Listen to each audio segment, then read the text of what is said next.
नमस्कार दोस्तों, कैसे हैं आप सभी। स्वागत है आप सभी का अपने YouTube चैनल पर।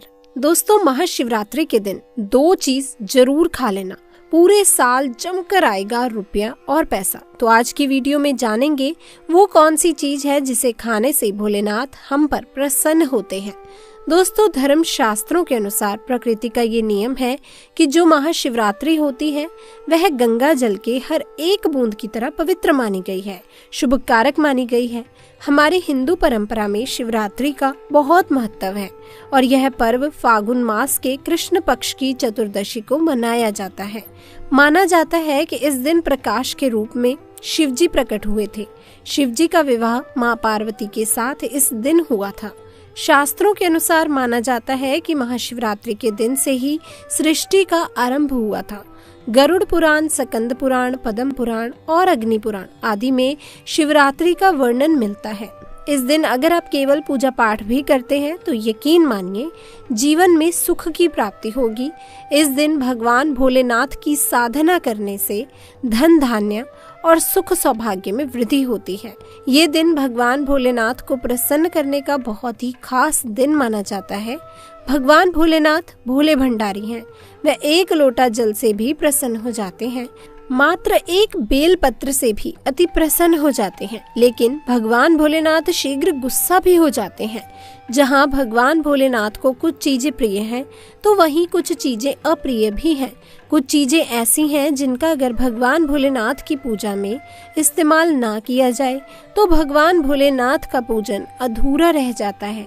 वहीं दोस्तों, कुछ चीजें ऐसी होती हैं जो अगर अनजाने में आप भगवान भोलेनाथ को अर्पित कर देंगे तो उससे भगवान भोलेनाथ आपसे रुष्ट हो जाएंगे। इसलिए भोलेनाथ की पूजा करते समय कुछ बातों का विशेष ध्यान रखना चाहिए। तो दोस्तों, आज की इस वीडियो में हम आपको बताएंगे कि महाशिवरात्रि के पावन पर्व पर क्या करें, क्या ना करें, कौन सी वस्तु है जो भगवान भोलेनाथ को अति प्रिय है और कौन सी वो वस्तु है जो भोलेनाथ को बिल्कुल भी प्रिय नहीं है, और कौन सी वस्तुएं भगवान भोलेनाथ को भूल कर भी अर्पित नहीं करनी चाहिए।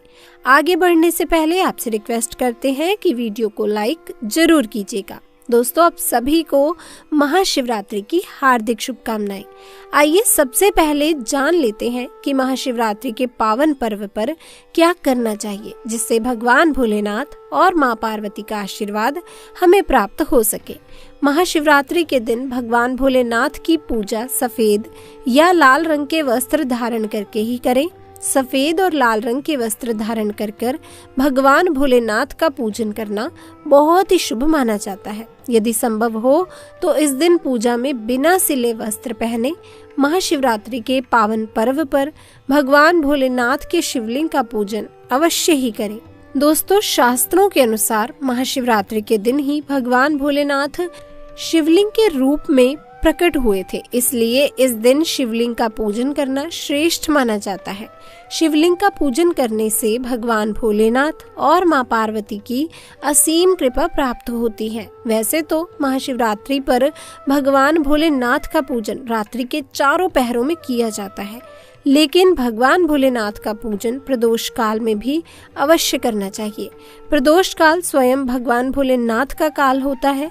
मान्यताओं के अनुसार प्रदोष काल के समय भगवान भोलेनाथ शिवलिंग पर विराजमान रहते हैं, इसलिए महाशिवरात्रि के पावन पर्व पर आप प्रदोष काल में भगवान भोलेनाथ का पूजन अवश्य ही करें। दोस्तों, इस वर्ष की महाशिवरात्रि बहुत ही शुभ और सिद्धि योग में मनाई जाएगी। अब आपको बताते हैं महाशिवरात्रि और प्रदोष व्रत का शुभ मुहूर्त।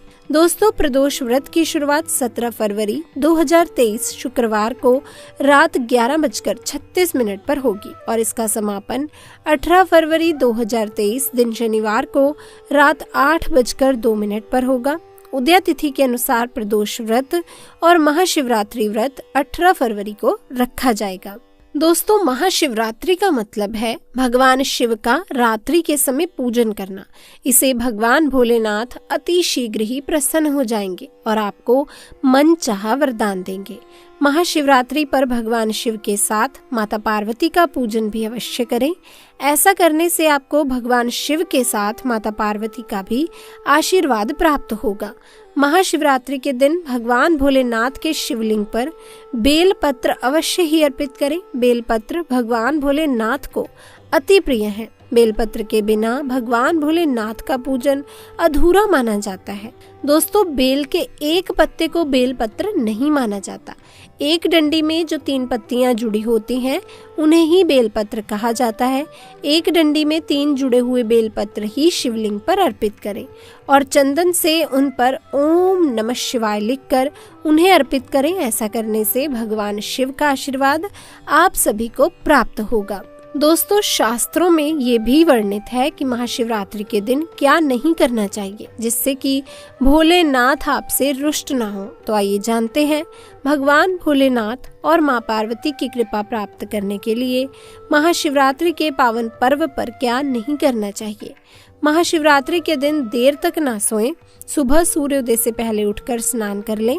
ऐसा करना आपके लिए अत्यंत शुभ कारक होगा। इस दिन भूलकर भी काले रंग के वस्त्र धारण ना करें।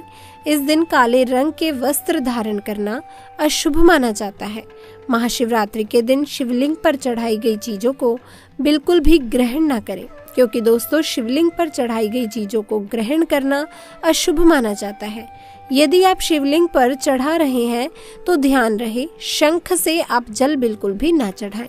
भगवान को आप लोटे से जल अर्पित कर सकते हैं और लोटे से भी जल चढ़ाते समय इस बात का ध्यान रखें कि अगर आपने जल में दूध या फिर दही मिलाया है तो आप दूध और दही से भगवान का अभिषेक करते समय तांबे के लोटे का इस्तेमाल बिल्कुल भी ना करें, क्योंकि दोस्तों तांबे के पात्र में दूध और दही से जहर बन जाता है। इसलिए दूध दही से भगवान भोलेनाथ का अभिषेक करने के लिए आप स्टील का या फिर पीतल के लोटे का या चांदी के लोटे का इस्तेमाल करें। महाशिवरात्रि के दिन भगवान शिव की पूजा में तुलसी का प्रयोग भूल कर भी ना करें, क्योंकि दोस्तों यदि आप ऐसा करते हैं तो आपको पूजा का पुण्य फल प्राप्त नहीं होगा। इस दिन भगवान शिव की पूजा में केतकी और चंपा के फूलों का प्रयोग कतई ना करें, क्योंकि दोस्तों भगवान शिव की पूजा में इनका प्रयोग करना वर्जित माना जाता है। भगवान शिव की पूजा में हल्दी और कुमकुम का प्रयोग बिल्कुल भी ना करें, क्योंकि भगवान शिव बैरागी हैं और हल्दी और कुमकुम शुभता के प्रतीक माने जाते हैं। तो दोस्तों भगवान शिव की जो मूर्ति शिव परिवार के रूप में है, जहां भगवान श्री गणेश, भगवान कार्तिकेय और माँ पार्वती हैं, तो आप वहां पर भगवान शिव को हल्दी कुमकुम से तिलक कर सकते हैं। शिवरात्रि पर शराब और मांसाहार का प्रयोग बिल्कुल भी ना करें। यदि आप ऐसा करते हैं तो आपको भगवान शिव और माँ पार्वती के क्रोध का सामना करना पड़ सकता है। आपको इस दिन किसी पशु पक्षी को सताना भी नहीं चाहिए, ना ही उन्हें मारना चाहिए, नहीं तो आपके सभी पुण्य फल नष्ट हो जाएंगे। इसी के साथ दोस्तों इस बात का ध्यान रखें शरीर में पानी की कमी ना हो। इसके लिए अनार या संतरे के जूस का सेवन कर सकते हैं, लेकिन गन्ने के जूस का सेवन मत कीजिएगा। महाशिवरात्रि के दिन फलाहार में सेब, संतरा, केला, खीरा ये सब आप खा सकते हैं। इस दिन नमक नहीं खाना चाहिए।